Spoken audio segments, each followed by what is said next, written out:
This is your Monday Daily Delivery. I am Michael Rand. Patrick Reusse joins me today on the show. Lots to get to with him. A lot of Twins talk in particular about what went wrong this weekend in particular, what's gone wrong this season, and some trades that Patrick and I might see on the horizon. We'll also get a history lesson from Patrick Reusse on Mudcat Grant. That is coming up right now. Monday on Daily Delivery, Patrick Reusse joins the show today. Patrick, how you doing this morning? I am just fine. I must have nodded off at a fine time last night because I feel ready to go. I'm ready for the day, and I just was outside, and it's not 102 degrees, so I like that too. It's looks like we're going to have a nice week. Too bad the Twins aren't here. Well, actually, it's okay. They're gone. We don't care if they ever come back, but 80s is a little better than the weather that we had during the week. But what the heck? That's let's good week for the state tournaments. Huh? It looks like not much rain, and all the high schools are going to be playing all 4 or 5 sports. So I'm getting a lot of emails from people trying to sell me stories on the high school tournaments, and we got LeVake, we got Paulson, we got Hagstrom. Yep. Leave me alone. Okay. Well, yeah, I got to worry about other stuff. So anyway, if golf is a good walk wasted, the Twins are a good sit wasted. At least yes, they are right now. So Pineda's sounds like he's gonna get 10 days on the DL. He hasn't been real good lately. You got one starting pitcher. I mean, Maeda's coming back tonight, so maybe he'll be okay. But man, alive, we spent so much time worrying about the bullpen, we forgot how rotten the rotation was. Right? I mean, that's it. It's just bad pitching. Last year, as we go through this whole thing, and we can talk about injuries and everything. Last year, this team was the 4th in the major leagues. Yes. In pitching. And now they're terrible. Let's not quibble about what's their biggest flaw. It's pitching. Their pitching has gone in the tank, and that's why they have gone in the tank. There's nothing else to pin it on. They're in the middle of the road offensively. They're, run scored and stuff like that. They're in the middle of the road, but their pitching is just god awful, and that's why they're god awful. And I don't know. I keep getting a hard time about my prediction of 87 and 75, and I'll take the bullet on that. But I was the least optimistic. Yes, you were. There's a lot of in the mid-90s, were there not? Yes. And I remember, Dustin Morris, who I like a lot, the Twins guy, and he's, he and I can be straight shooters with each other. And I remember him walking up to me like in the middle of March, and he says, "Boy, this is really a good team, isn't it?" And I said, I think, there's a couple of things I don't like, but, I think you're probably right. But again, I think we've talked about this before, Mike. One of our problems is, we take a guy's best season and say, this is him. Yep. And it's a lot of times it's not him. it's Kepler, unbelievably good in 2019, and Garver, and just so many guys. Nelson Cruz was just fantastic. And, he was good again last year, but they don't repeat, and and that's what's happened here. Is a lot of guys were not as good as we thought they were when they were hitting more home runs than any team in baseball history, and bad pitching, and that's it. And what else has been shocking to me? How bad they've been catching the ball. Yeah, their penchant for errors at the worst possible time and bad plays, not only errors but bad plays, has been alarming too. And I guess that's what happens when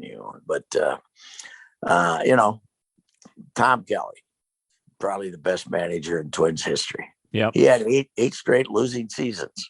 Why? Because they had lousy pitching. So that's what we're having here. And by the way, this season is so similar to 2011. Oh yeah, that it's terrifying because that's what it started. It started that the 4 worst years in franchise history, and actually the 6, because 2015 wasn't that bad. It wasn't that great. They just somehow finished over 500, and then they followed that with the worst year they've ever had. But just this is. I don't know how you fix this quickly. Do you? I think this looks like they've settled in here for 3 or 4 bad years until they develop some pitching here.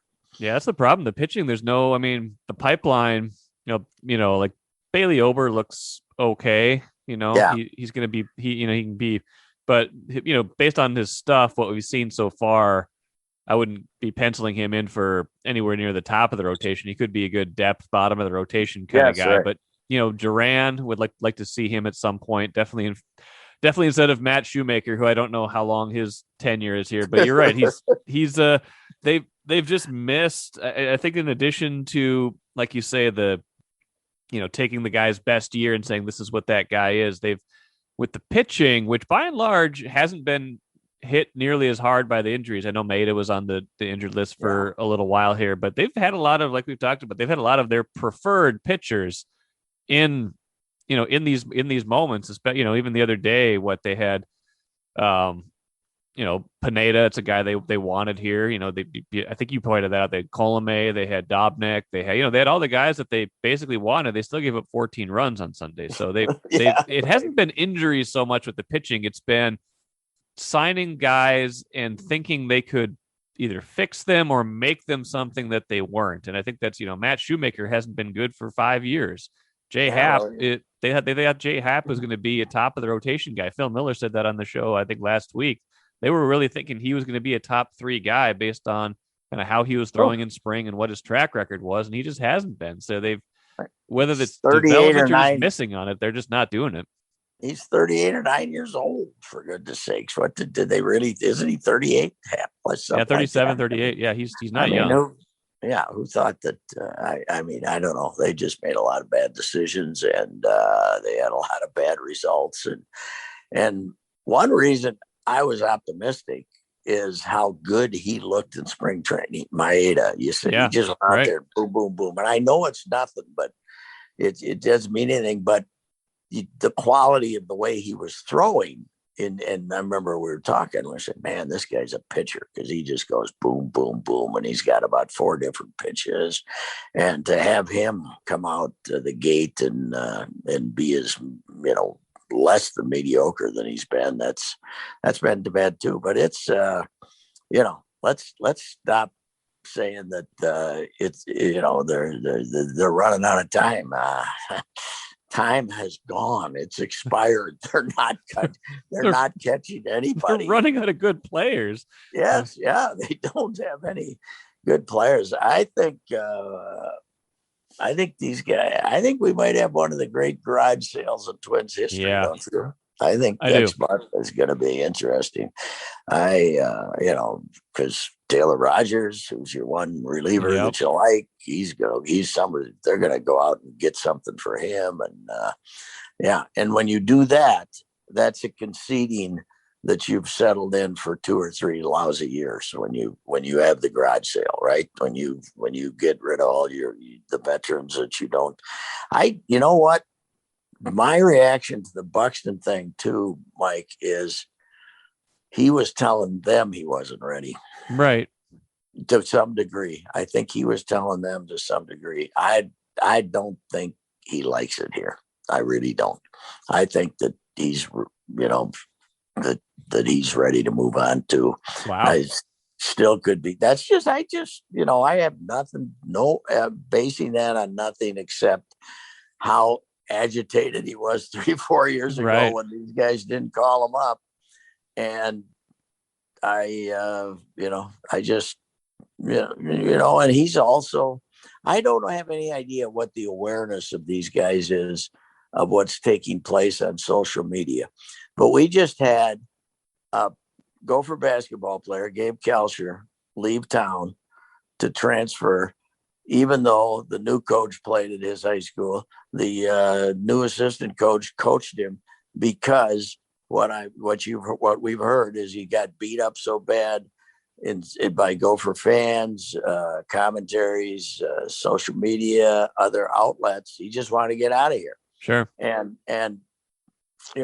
sometimes you don't know how sensitive pro guys are to that, but Buxton might be sick of reading about, he'll never stay healthy, blah, blah, blah. He's a bust and all this stuff because he can't stay in the lineup. I don't know, but I don't think, my guess is he doesn't feel appreciated here. He's by the front office or the fans. That's just my guess. I mean, I'm not basing that on anything, but I don't think Byron Buxton wakes up in the morning saying, boy, I hope I get to play the rest of my career for the Minnesota Twins. I just don't think that's it. And so then I don't think they're going to trade him this season because you got to have him reestablish his value, but he could go in the winter. I wouldn't be surprised if they can't get him signed. You can't let him hit free agency. I mean, Houston has done that with Correa, which is odd because there's no chance he's re-signing there. But they're going to apparently play it out with him and try to win this year with him and not. But I don't know. That's just my feeling that Buxton isn't all that excited about being here.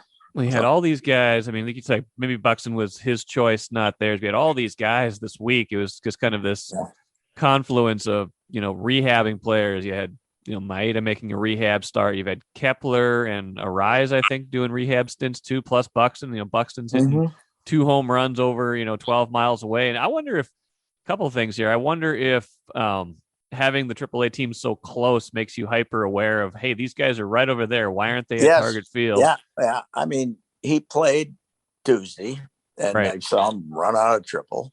They gave him a day off. He played Thursday and hit 2 home runs over there. That's a little, I wasn't there. I didn't see them, but it's a little closer ballpark. You don't have to hit it as good, but who knows? It sounded like he hit the ball good 3 times. What are you waiting for? I mean, what's his odds? If you want him to only play 6 innings, have him only play 6 innings here, right? I mean, I don't know what you're waiting for. Why don't you? What difference does it make where he's rehabbing? When you're playing Nick Gordon in center field instead of him, it makes no sense to me. But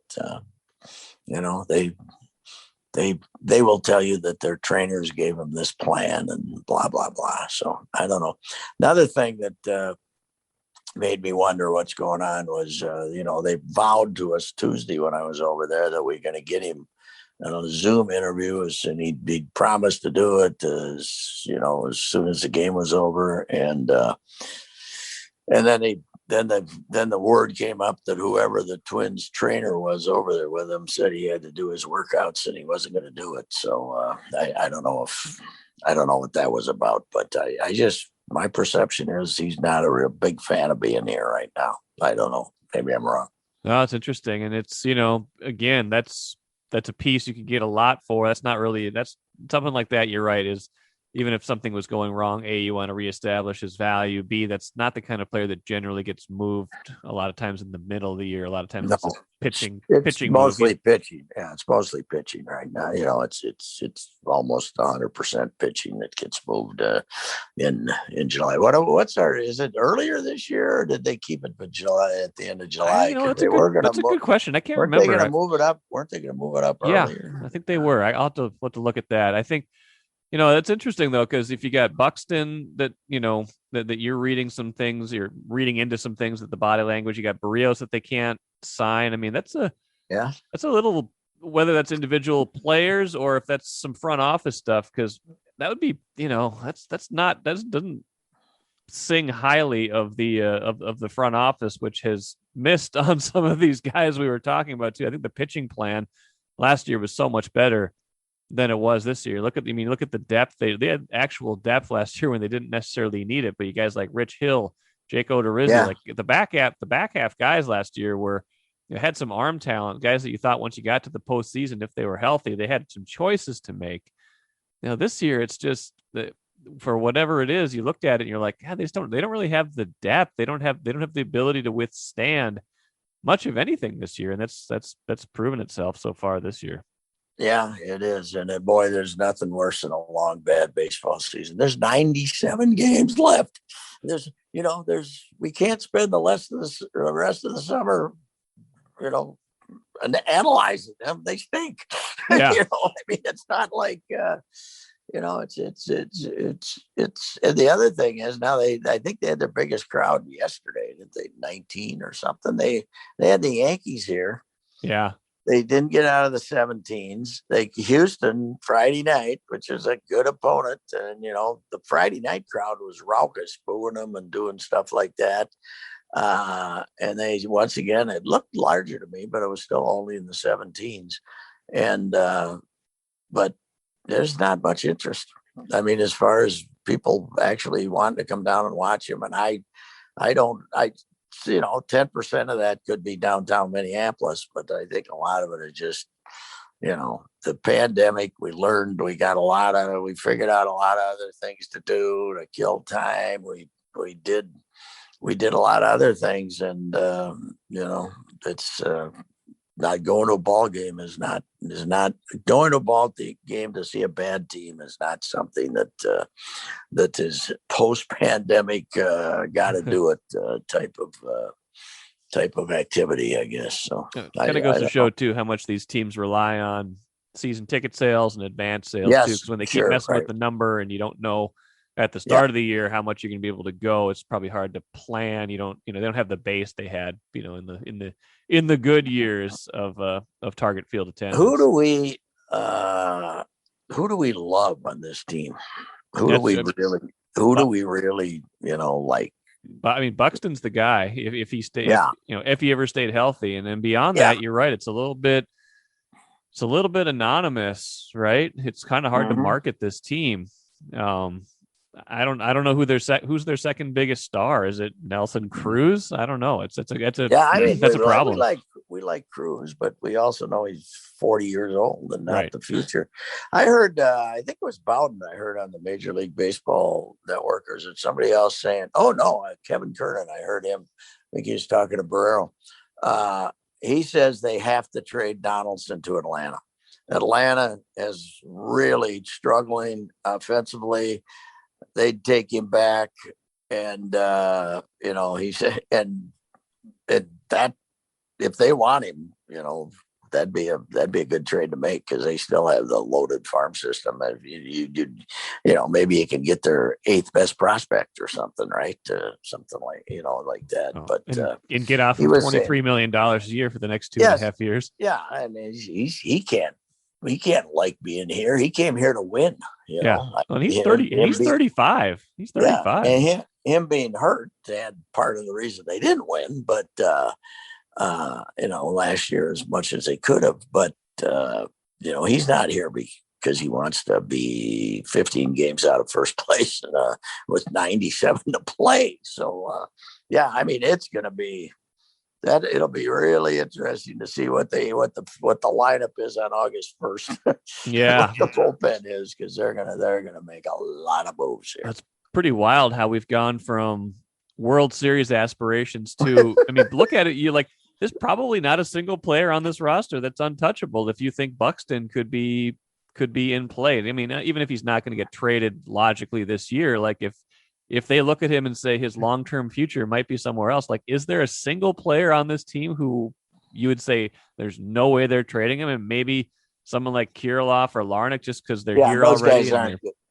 Those guys aren't getting traded, but only because, nobody's going to come and say, I got to have him. Right. What I'm saying is, every other clubs have prospects like this too. And, those are your, they're going to be, hopefully the first baseman and the left fielder, not the left fielder and the right fielder, because Kirilloff's life's in danger out there in front of that tricky wall out there. So, he's your first baseman. But if you trade Cruz, which I think they're going to, somebody else, Tampa or somebody, Tampa's the one you keep hearing. just let the big man DH the rest of the year and see what happens, right? And let Kirilloff play first base, and then they can flip that up somehow. They can, sometimes Sano can play first base, but that's another reason to move Nelson, is to get Kirilloff in the infield where he belongs, and also give Nelson a chance to win. Does he want to play what maybe his last season, or one of his last 2 seasons again, being 25 games out of first place? Probably not. I mean, years over. They did that for Tommy 10 years ago. That's what they're gonna. Yeah, I think he'll be gone here, and he really was a good twin. That guy. Oh yeah. He ripped a ligament in his wrist, and 2 days later he's hitting home runs again. Stuff last year. So, a really good guy to have on the club. I guess if there's somebody that nobody in town's going to badmouth, it would be him on this team. But anyway, it's a long hot summer, and a lot of games left, and not very attractive attraction here. How about those Saints? They only gave up the Twins. The Twins gave up the least number of runs in the Twin Cities yesterday. 15 for the Saints. Gave up 15. Is that what you mean by the cavalry's not coming? No, man, alive. The cavalry's coming. They're coming on old, broken down horses, man. They're all 33 years old over there, too. I mean, they got all these. I mean, they're not that old, but they're all all 28-year-old non-prospect type guys. It's I wrote about that 6 weeks ago, about what is it? This pitching staff could be George Samos's pitching staff from the end. Take about 3 guys away from it, and the names are the same as the Saints could have had. So the old Saints. Speaking of Saints, remember how I was talking about the Tom Hackemer that I really liked? Boy, that didn't work out. Yeah, we all liked him, and I guess he walked everybody, right? Yeah, he ran into some control problems. I think they DFA him a few days ago. Yeah, they DFA'd him. When you get DFA'd off that team, you're really got issues, man. He was, everybody was talking him up a month ago, saying, hey, this guy might be next. He's kind of Nishek, he throws from down there, and blah, blah, blah. But I don't know. Let's, go to some town ball games or do something, I guess. But this has got to be the beating these guys are taking financially after the last 2 years. Oof, and then nobody going to the games the rest of the summer. It's going to be bad, man. Yeah. Let's really quick. We got to talk about Mudcat Grant. I saw over the weekend, obviously passed away. I always assumed that, just because of the connection he had to this franchise, I just went going back and looking at his stats. I thought he was here longer, but it was really like that, that couple of years in there, especially was at 65 that he was just. Well, 65 when they went to World Series, He was the ace, and he actually. Now this was before my time as a reporter. I met him a few times and did a couple good sized pieces on him later, but he would have probably won this. It wasn't until 1967 that there was more than one Cy Young. Oh, right. So the Twins would have had actually back-to-back in 65 and 66, because Grant probably would have won it in 65. He was the ace on the best team, pitched 270 innings or something. And then the next 6 year, shutouts. Jeez, yeah. Yeah, and the next year, Cott was 25-7. But Koufax won the, Koufax won it both years because his ERA was 0 or something. Yeah, he had. Did you see his number? I think he had 10 shutouts or something. Yeah, that's pretty good. That'll work. 29 complete games or something. So, but Mudcat was they brought him in. They traded for him in 64. Brought him in from Cleveland. The Twins had this thing going with Cleveland. They made a lot of trades in the first decade here, and he just popped up and had a fantastic season in 1965. And how old was I in 1965? I guess as about 20, about to turn 20, sitting in the left field bleachers for Game 6 with about I think we had 4 tickets. We got 4 tickets. My dad got 4 tickets, and we managed to sneak like 11 or 12 of us into the game out in left field there. Somebody go out and say, I forgot something in the car. And they weren't punching the tickets because they were World Series tickets. Okay. So we'd walk back in.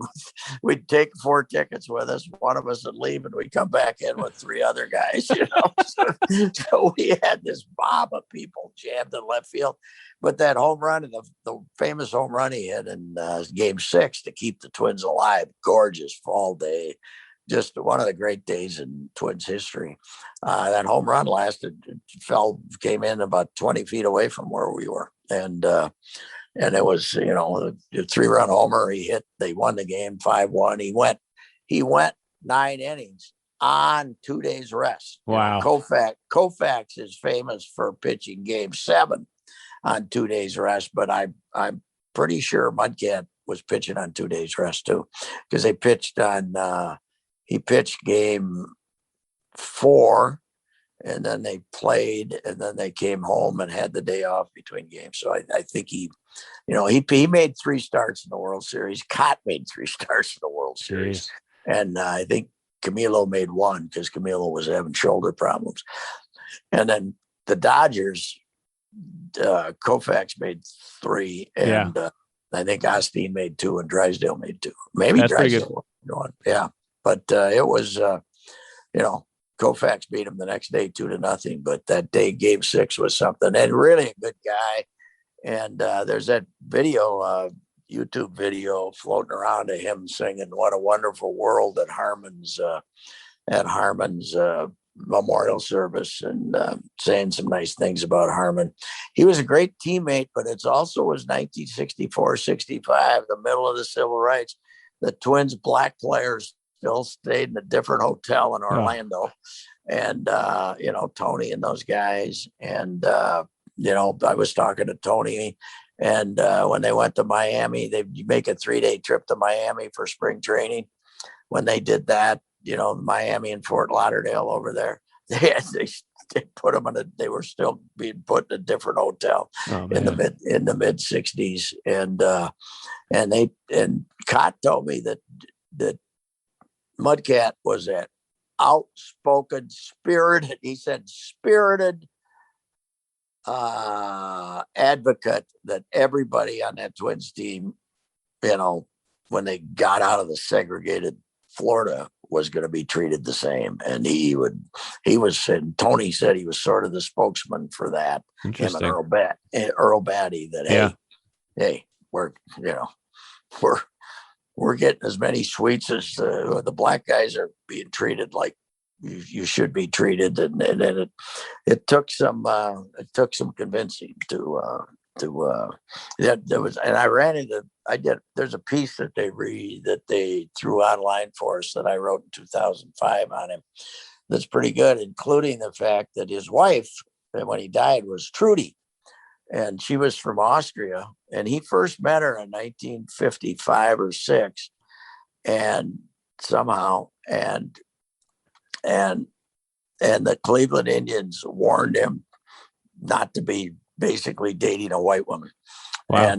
And they kind of went apart, and then later in life they ran into he was divorced, I believe, and they ran into each other and got married, and were married for 40 years or something like that. But and amazing, he comes from the Wacoochee, Florida, little tiny town, segregated as could be, redneck country. 1954 he got signed, and I mean, he comes from those guys that come from the segregated South, man. It's amazing. We can't imagine what it was like, then before civil rights, and it was that way in baseball too.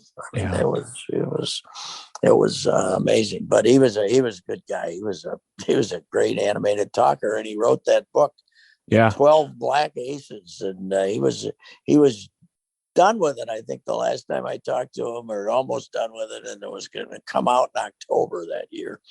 And I don't know how it did, but I read parts of it. I read about the guys I was interested in, and he was Mudcat. He was he was a big personality, that's for sure. And he had that year 65. He pitched us to the World Series, basically.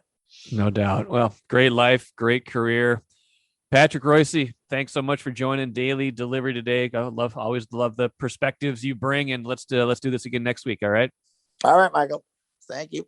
Let's end things with the cooler. In case you're wondering about double standards or star treatment in the NBA, Nikola Jokic ejected from Game 4, the elimination game for the Nuggets. The MVP gets ejected for a hard foul in that game. Nuggets lose 125-118. They're out. Suns advance to the Western Conference Finals, but kind of surprising to see an MVP get tossed in a game like that, and a lot of stars around the league were expressing the same opinion. I don't know what I think necessarily. It was a hard foul, probably deserved it, but surprising sometimes when you see someone of that caliber, and maybe that goes to show that hasn't reached the same esteem in this league, even though he's the MVP. I wonder if the same thing happens to Kevin Durant or Steph Curry if they make the same play. So got to wonder about that, but nonetheless, Nuggets out. MVP gets tossed from the deciding game. That'll do it for today. Hope you enjoyed that long conversation with Patrick Reusse. Always love having him on. Great stuff. Claire DeLune, local musician, will join me on Tuesday's show. We'll have some Vikings talk a little bit later this week with Ben Gessling. Thanks for listening as always, and we'll catch you again on Tuesday.